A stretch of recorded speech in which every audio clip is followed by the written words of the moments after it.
Hi, this is Tom, back in North Carolina after back-to-back weeks in Seattle.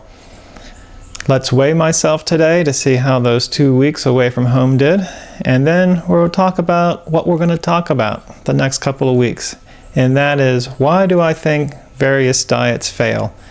I'll tell you my hypotheses on what makes a good diet and what doesn't make a good diet, and then we'll go through all the popular diets to see why I think they're probably not that great. So, see you at the scales.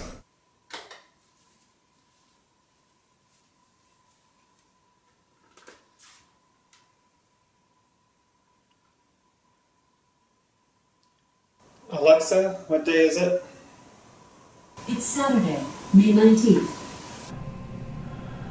Alright, so let's put the weight in here, 180.2.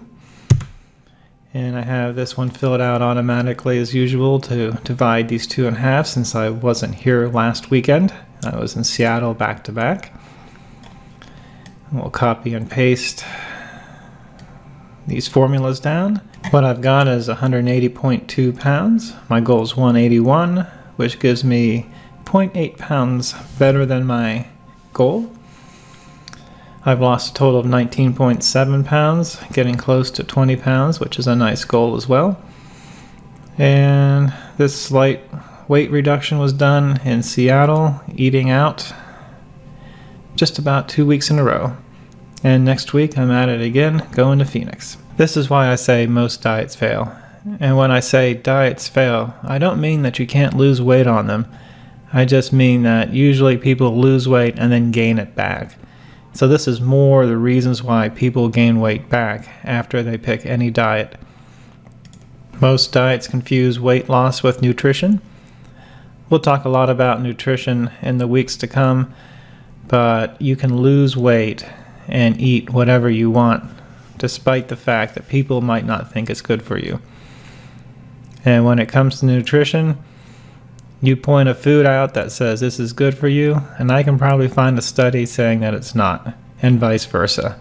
The nutrition industry has done just a horrible job of informing people what is good and what is bad, to the point where I'm not sure anybody really knows.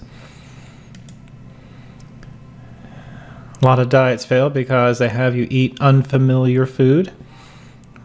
People grow up in their childhood homes and continue to eat the same things over and over again. Even in their adult lives, they add things, but they're familiar with certain types of foods, and a lot of diets have some foods in that people just aren't used to eating, and they think they can get used to them, but once they lose their weight, they ditch those foods for going right back to what they're used to. Unfamiliar recipes. Again, we're creatures of habit. We do what we have been doing. If you have to work at a whole bunch of new recipes, more than likely you're going to get tired of that as well. Unfamiliar routines. Some of the diets have you eat at certain times and don't eat at certain times, and you can eat these foods at this time but not those foods at other times. Yeah, it's just something we're not used to. Just too complicated.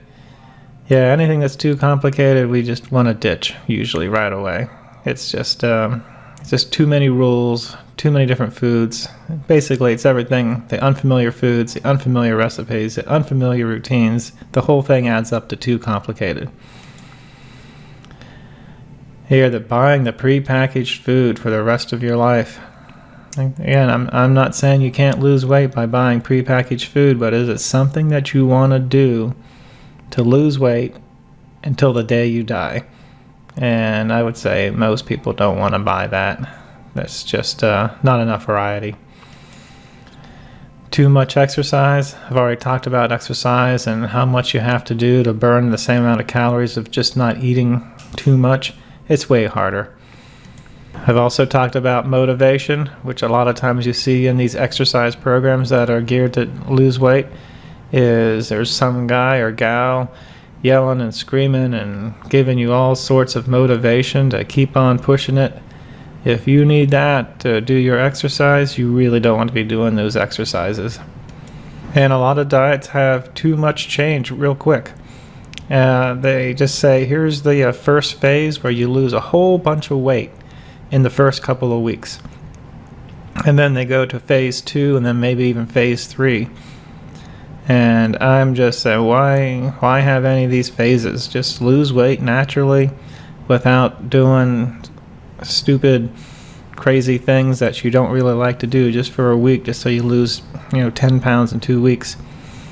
That's guaranteed that you can't keep that up. And that's it. So next week we'll take a look at a diet or two and see why I think it's probably not going to work in the long run based on these items right here.